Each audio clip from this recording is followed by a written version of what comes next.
ಮುಂಚೆ ಬೆಂಗಳೂರು ಬಿಬಿಎಂಪಿಯಲ್ಲಿ ಕೆಲಸ ಮಾಡ್ತಾ ಇದ್ದೀವಿ ನಾವು. ಓಕೆ. ರಿಟೈರ್ಡ್ ಆಯ್ತು ಈಗ. ನಿಜ, ನಿಜ. ರಿಟೈರ್ಡ್ ಆಗಿ ಸುಮಾರು ಒಂದು 5 ವರ್ಷ ಆಯ್ತು. ಆಕ್ಚುಲಿ ಬೈಬ್ಯಾಕ್ ಮಾಡಬೇಕು ಅಂತ ನಾನು ತಂದೆ ಅಲ್ಲಿಂದ ನಿಮ್ಗೆ. ಖಂಡಿತ ಖಂಡಿತ. ಇದೇನಾಯ್ತು ಅಂದ್ರೆ ನಾನು ಒಂದ್ 2-3 ಅಂಗಡಿಗಳಲ್ಲಿ ಹೋಗಿ ವಿಚಾರ ಮಾಡಿದೆ. ಹಾ.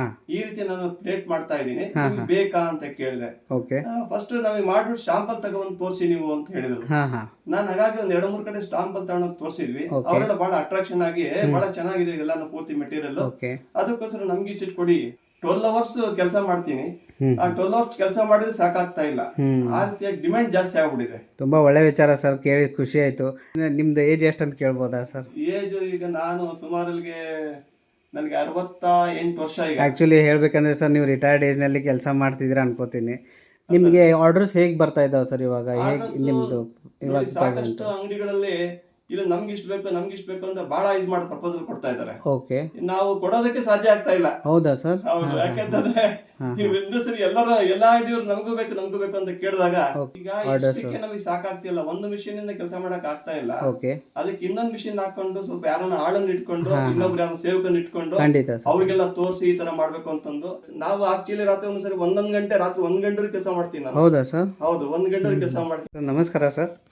ನಮಸ್ಕಾರ ಸರ್. ಸರ್ ಮೊದಲು ನೀವು ಹೇಳಬೇಕು ಸರ್, ನಿಮ್ಮ ಹೆಸರು ಮತ್ತು ನಿಮ್ಮ ಇಂಟ್ರೊಡಕ್ಷನ್ ಕೊಡಿ ಸರ್ ದಯವಿಟ್ಟು ನಮ್ಮ ಸಬ್ಸ್ಕ್ರೈಬರ್ಸ್ಗೆ.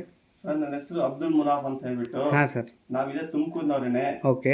ನಾವು ಮುಂಚೆ ಬೆಂಗಳೂರು ಬಿಬಿಎಂಪಿಯಲ್ಲಿ ಕೆಲಸ ಮಾಡ್ತಾ ಇದ್ದೀವಿ ನಾವು. ಓಕೆ. ಹಾಂ ಹಾಂ. ಅಲ್ಲಿ ಬೆಂಗಳೂರಲ್ಲಿ ಹೇಗೆ ಅಂತಂದ್ರೆ ಬೆಳಗ್ಗೆ 8 ಗಂಟೆಗೆ ಹೋಗಿ ರಾತ್ರಿ 8 ಗಂಟೆವರೆಗೂ ಕೆಲಸ ಮಾಡ್ತಿದ್ವಿ ಕಷ್ಟಪಟ್ಟು. Okay okay. ಈಗ ಏನಾಗಿದೆ ಅಂತಂದ್ರೆ ಈಗ ನಾವು ಸುಮ್ಮನೆ ಕೂತ್ಕೊಂಡು ರಿಟೈರ್ಡ್ ಆಯ್ತು ಈಗ. ರಿಟೈರ್ಡ್ ಆಗಿ ಸುಮಾರು ಒಂದು 5 ವರ್ಷ ಆಯ್ತು. ಓಕೆ. ಈಗ ಸುಮ್ಮನೆ ಕೂತ್ಕೊಂಡು ಕಾಲೇ ಕಳೆಯಕ್ಕೆ ನಮ್ ಕೈಲಿ ಆಗ್ತಾ ಇಲ್ಲ. ಹಾಂ ಹಾಂ. ಇದಕ್ಕೋಸ್ಕರ ಏನೋ ಒಂದು ಮಾಡ್ಬೇಕು ಅಂತ ಮೊಬೈಲ್ ಅಲ್ಲಿ ನೋಡ್ತಾ ಇದ್ವಿ. ಓಕೆ. ಆವಾಗ ನಿಮ್ದು ಈ ಪ್ಲೇಟಿಂಗ್ ಬಂತು. ಹಾಂ ಹಾಂ. ಈ ಪ್ಲಾಸ್ಟಿಕ್ ಇದ್ರದ್ದು ಪೇಪರ್ ಪ್ಲೇಟ್ಸ್ ಮಾಡೋದಕ್ಕಂತ ಒಂದು ಕ್ರಮ ಬಂತು ನಿಮ್ಮಲ್ಲಿ. ಖಂಡಿತ. ಆ ಕ್ರಮವನ್ನ ನಾನು ಅನುಸರಿಸಿ ನೋಡಿದೆ ನಾನು. ಇದನ್ನ ನಾನು ಮಾಡ್ತಾ ಇದ್ರೆ ಇದರಿಂದ ನಾನು ಮುಂದುವರಿಬಹುದು ಅಂತಕ್ಕಂತ ಮನೋಭಾವ ನಾನು ಬಂತು. Okay okay. ಅದಕ್ಕೋಸ್ಕರ ಏನ್ ಮಾಡಿದ್ವಿ, ನಾನು ನಿಮಗೆ ಫೋನ್ ಮಾಡ್ಕೊಂಡೆ. ಫಸ್ಟ್ ಎಲ್ಲಿದ್ದೀರಾ ನೀವು, ಬೆಂಗಳೂರಲ್ಲಿ ಯಾವ ಕಡೆ ಇದ್ದೀರಾ ಅಂತ ಕೇಳ್ಕೊಂಡಾದ್ಮೇಲೆ ನಿಮ್ಮ ವಿಳಾಸಕ್ಕೆ ನಾನು ಬಂದೆ. ಬಂದ್ಬಿಟ್ಟು ಇಲ್ಲೇ ನೋಡ್ಬಿಟ್ಟು ಪರ್ಚೇಸ್ ಮಾಡೋಣ ನಾವು ಮಿಷಿನ್ ಅಂತ ಹೇಳ್ಬಿಟ್ಟು. ಹಾಗಾಗಿ ಬಂದ್ಬಿಟ್ಟು ನಿಮ್ಗೆ ಅಡ್ವಾನ್ಸ್ ಸ್ವಲ್ಪ ಅಮೌಂಟ್ ಕೊಟ್ಬಿಟ್ಟು ಅದಾದ ನಂತರ ನಿಮ್ಗೆ ಟೋಟಲಿ ಇರ್ತಕ್ಕಂತ ಅಮೌಂಟ್ ಎಲ್ಲ ಪೂರ್ತಿಯಾಗಿ ಕೊಟ್ಟು ಮೆಟೀರಿಯಲ್ ವಿತ್ ಮಿಷಿನ್ ಎರಡು ಪರ್ಚೇಸ್ ಮಾಡ್ಕೊಂಡು ನಾನು ಅಲ್ಲಿಂದ ತಂದು ನನ್ನ ಮನೇಲಿ ಹಾಕೊಂಡೆ. ಸರ್ ತುಂಬಾ ಒಳ್ಳೆ ವಿಚಾರ ಸರ್. ಆಕ್ಚುಲಿ ನಿಮಗೆ ಇದು ಹೇಗೆ ಮಾಡ್ಬೇಕಂತ ಅನ್ನಿಸ್ತು, ಆಮೇಲೆ ನಿಮಗೆ ಸರ್ವಿಸ್ ಹೇಗೆ ಸಿಕ್ತು ನಮ್ಮ ಇಂಡಸ್ಟ್ರಿಯಿಂದ, ಆಮೇಲೆ ನಿಮಗೆ ಬೈಬ್ಯಾಕ್ ಸಪೋರ್ಟ್ ಹೇಗೆ ಸಿಕ್ತು, ನೀವು ಮಾರ್ಕೆಟ್ ಹೇಗೆ ಸೆಟ್ ಮಾಡಿದ್ದೀರಾ, ಸ್ವಲ್ಪ ವೀಕ್ಷಕರಿಗೆ ಹೇಳ್ಕೊಡಿ. ಸರಿ ಸರ್. ನಾವು ಆಕ್ಚುಲಿ ಬೈಬ್ಯಾಕ್ ಮಾಡಬೇಕು ಅಂತ ನಾನು ತಂದೆ ಅಲ್ಲಿಂದ ನಿಮ್ಗೆ. ಖಂಡಿತ ಖಂಡಿತ. ಇದೇನಾಯ್ತು ಅಂದ್ರೆ ನಾನು ಒಂದ್ 2-3 ಅಂಗಡಿಗಳಲ್ಲಿ ಹೋಗಿ ವಿಚಾರ ಮಾಡಿದೆ. ಈ ರೀತಿ ನಾನು ಪ್ಲೇಟ್ ಮಾಡ್ತಾ ಇದ್ದೀನಿ, ನಿಮ್ಗೆ ಬೇಕಾ ಅಂತ ಕೇಳಿದೆ. ಓಕೆ. ಫಸ್ಟ್ ನಮಗೆ ಮಾಡ್ಬಿಟ್ಟು ಶಾಂಪಲ್ ತಗೊಂಡ್ ತೋರಿಸಿ ನೀವು ಅಂತ ಹೇಳಿದ್ರು. ನಾನು ಹಾಗಾಗಿ ಒಂದ್ 2-3 ಕಡೆ ಶಾಂಪಲ್ ತಗೊಂಡೋಗಿ ತೋರಿಸಿದ್ವಿ. ಅವರೆಲ್ಲ ಬಹಳ ಅಟ್ರಾಕ್ಷನ್ ಆಗಿ ಬಹಳ ಚೆನ್ನಾಗಿದೆ ಎಲ್ಲಾನು ಪೂರ್ತಿ ಮೆಟೀರಿಯಲ್. ಅದಕ್ಕೋಸ್ಕರ ನಮ್ಗೆ ಇಷ್ಟು ಕೊಡಿ. 10ನೇ ನಂಬರು, 11ನೇ ನಂಬರು, 12ನೇ ನಂಬರು ಮತ್ತೆ 16ನೇ ನಂಬರು ಇವೆಲ್ಲಾನು ನೋಡ್ಬಿಟ್ಟು ಅವರು ಬಹಳ ಚೆನ್ನಾಗಿದೆ ನಮ್ಗೆ ಕೊಡಿ ಅಂತ ಹೇಳ್ಬಿಟ್ಟು ಒಂದ್ 2-3 ಕಡೆ ಈ ರೀತಿ ಪ್ರಪೋಸಲ್ ಬಂತು ನನಗೆ. ಹಾಗಾಗಿ ಏನಾಯ್ತು, ನನಗೆ ಈಗ ಕೆಲಸದ ಒತ್ತಡ ಜಾಸ್ತಿ ಆಗ್ಬಿಟ್ಟಿದೆ. ನಮ್ಗೆ ಕೊಡಿ ಎಷ್ಟು ಅಂತ ನಾವು ಮಾಡಕ್ಕಲ್ಲ. ಅದಕ್ಕೋಸ್ಕರ ಆಗಲೂ ಸಹ ನಾನು 12 ಅವರ್ಸ್ ಕೆಲಸ ಮಾಡ್ತೀನಿ. ಆ 12 ಅವರ್ಸ್ ಕೆಲಸ ಮಾಡಿದ್ರೆ ಸಾಕಾಗ್ತಾ ಇಲ್ಲ. ಆ ರೀತಿಯಾಗಿ ಡಿಮ್ಯಾಂಡ್ ಜಾಸ್ತಿ ಆಗ್ಬಿಟ್ಟಿದೆ. ತುಂಬಾ ಒಳ್ಳೆ ವಿಚಾರ ಸರ್, ಕೇಳಿ ಖುಷಿ ಆಯ್ತು.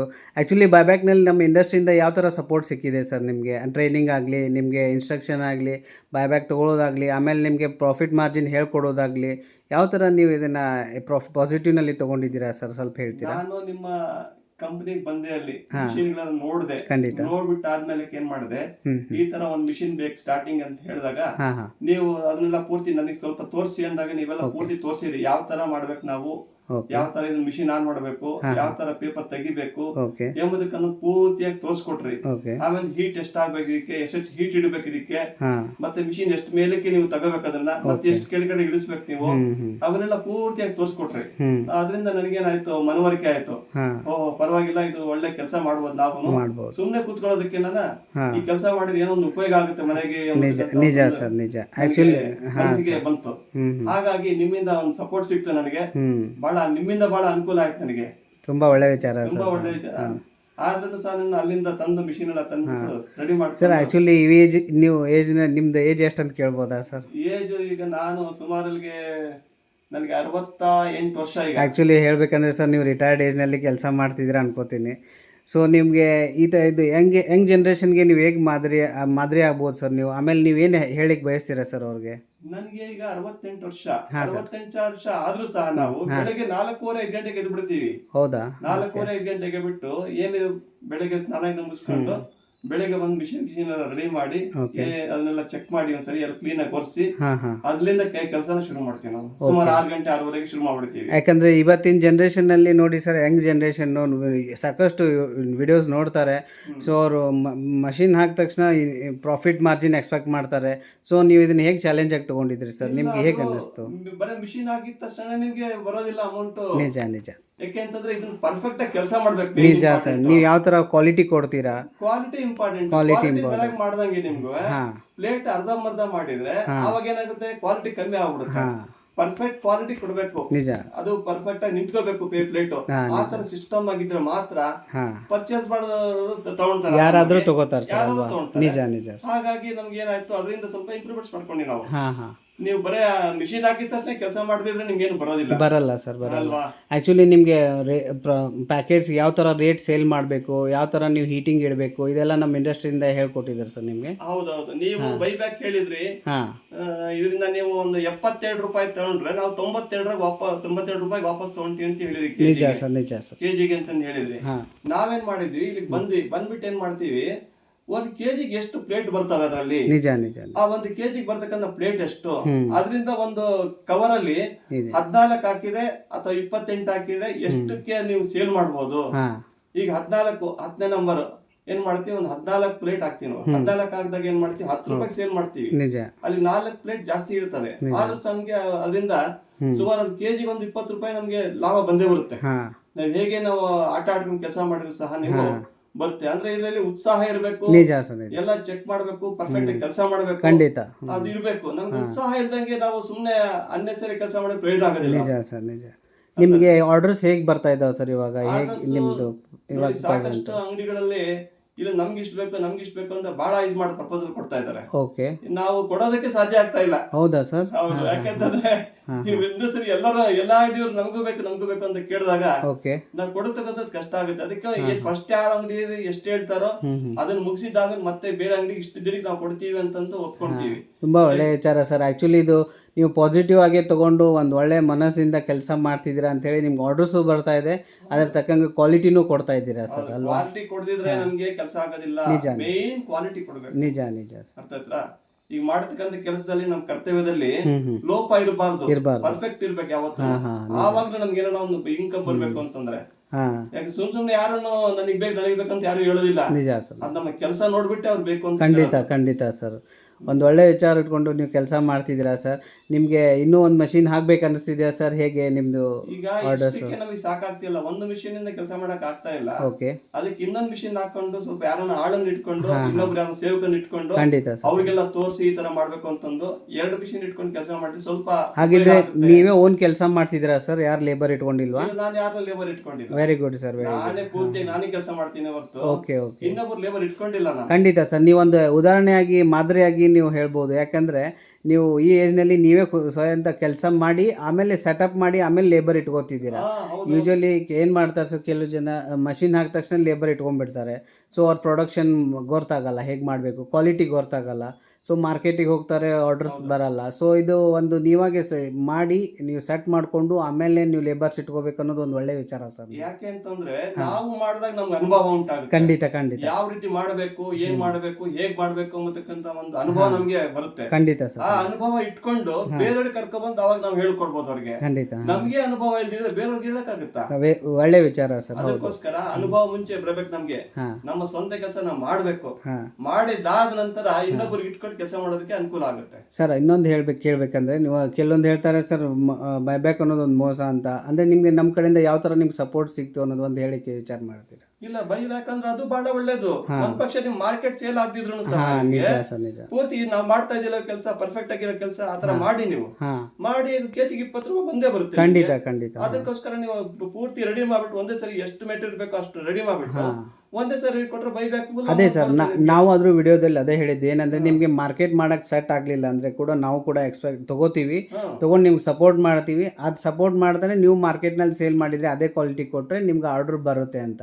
ಸೊ ಅದೇ ಥರ ನೀವು ಮಾಡಿದ್ದೀರಾ ಅನ್ಕೋತೀವಿ, ಮಾಡ್ಕೊಂಡು ನೀವು ಅದೊಂದು ಬಿಸ್ನೆಸ್ ಸೆಟ್ ಮಾಡ್ಕೊಂಡಿದ್ದೀರಾ. ಹೌದೌದು. ಸೊ ನಿಮಗೆ ಅದೇ ನಮ್ಮ ಕಡೆಯಿಂದ ಯಾವ ಥರ ನಿಮಗೆ ಇದನ್ನು ಸಪೋರ್ಟ್ ಸಿಕ್ತಂತೀರಾ ಸರ್? ನನಗೆ ಬಹಳ ಸಪೋರ್ಟ್ ಸಿಕ್ಕಿದೆ, ಯಾಕೆಂದ್ರೆ ಒಂದು ಧೈರ್ಯ ಬಂತು. ಯಾಕೆ ಧೈರ್ಯ ಅಂತಂದ್ರೆ ಒಂದ್ ಪಕ್ಷ ಮಾರ್ಕೆಟ್ ಅಲ್ಲಿ ಸೇಲ್ ಆಗಿದ್ರು ಸಹ ನಿಮಗೆ ಕೊಡತಕ್ಕಂತ ಒಂದು ನಿಜ ನಿಜ ಒಂದು ಇದೆಯಲ್ಲ, ಆ ಕೆಲಸ ಮಾಡ್ಬೋದಲ್ಲ. ಒಂದ್ ಪಕ್ಷ ನಾನು ಮಾಡಿದ್ದನ್ನ ಯಾರು ತಗೊಂಡಿದ್ದು ನಿಮ್ಗೆ ಕೊಡೋದಕ್ಕೆ ಅನುಕೂಲ ಆಗುತ್ತೆ. ಸರ್ ಆಕ್ಚುಲಿ ನೀವು ಫಸ್ಟ್ ಟೈಮ್ ನಮ್ಮ ಇಂಡಸ್ಟ್ರಿಗೆ ಬಂದಾಗ ಒಂದು ಮಾತು ಹೇಳಿದ್ರಿ ಸರ್, ನನ್ನ ಏಜ್ ಪರ್ಸನ್ನು ನಾನು ಮಾರ್ಕೆಟ್ನಲ್ಲಿ ಸೇಲ್ ಮಾಡಲ್ಲ, ಸೊ ನಾನೇ ನಿಮಗೆ ಕೊಡ್ತೀನಿ, ನೀವೇ ತಗೋಬೇಕಂತ. ಸೊ ಅದಕ್ಕೇನಂತ ಹೇಳ್ತೀರಾ ಸರ್? ಆಕ್ಚುಲಿ ನಾನು ಅನ್ಕೊಂಡೆ, ನಾವು ಒಂದು ಆಫೀಸರ್ ಆಗಿ ಕೆಲಸ ಮಾಡಿದವನು ಈ ಮಾರ್ಕೆಟ್ ಅಲ್ಲಿ ಹೋಗ್ಬಿಟ್ಟು ಹೆಂಗಪ್ಪ ನಾನು ಕೊಡೋದು ಅಂತಕ್ಕಂಥದ್ದು ನನಗೆ ಹಿಂದೆಟ್ಟಿತ್ತು ನನಗೆ ಸ್ವಲ್ಪ. ನಿಜ ನಿಜ. ಈಗ ನಾವೇನ್ ಮಾಡ್ತೀವಿ, ಇದು ಸರಿ ಇಲ್ಲ, ನಾನು ಜನಗಳಲ್ಲಿ ಬೆರಿಬೇಕು, ನಾವು ಪಬ್ಲಿಕ್ ಅಲ್ಲಿ ಬೆರ್ತು, ಅಂಗಡಿಗಳಲ್ಲಿ ಬೆರ್ತು, ಅವರಿಂದ ಮನೋಭಾವನ ಅವ್ರು ನಮ್ ಕಡೆ ತಿರ್ಸ್ಕೊಂಡು, ಇಲ್ಲ ಈ ತರ ಇದೆ ಹಿಂಗಿದೆ ಅಂತ ಹೇಳಿದಾಗ ಸ್ವಲ್ಪ ನನಗೆ ಸೇಲ್ ಆಗೋದಕ್ಕಂತ ಒಂದು ಕೆಲಸ ನನಗೆ ಸಿಕ್ತು.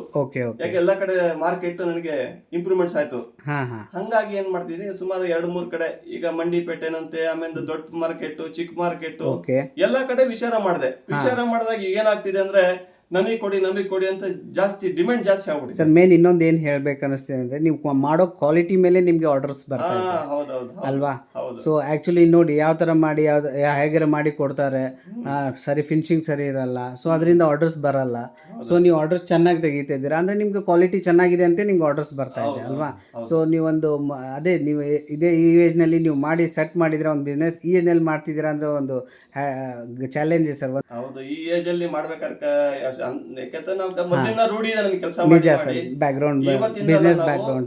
ಒಂದು ಸುಮಾರು ಒಂದು 10-11 ವರ್ಷಗಳು ಒಂದು ಬಾಲಕನ ಇದ್ದಾಗ ನಾನು ಅಲ್ಲಿಂದನೂ ಸಹ ನಾವು ಬೆಳಗ್ಗೆ ಎದ್ದು ಸಂಜೆವರೆಗೂ ಕೆಲಸ ಮಾಡತಕ್ಕಂತ ಒಂದು ಸ್ಕೂಲ್ ಶಾಲೆಗೆ ಹೋಗ್ಬಿಟ್ಟು ಸಹ ಕೆಲಸ ಮಾಡ್ತಾ ಇದೀವಿ ನಾವು.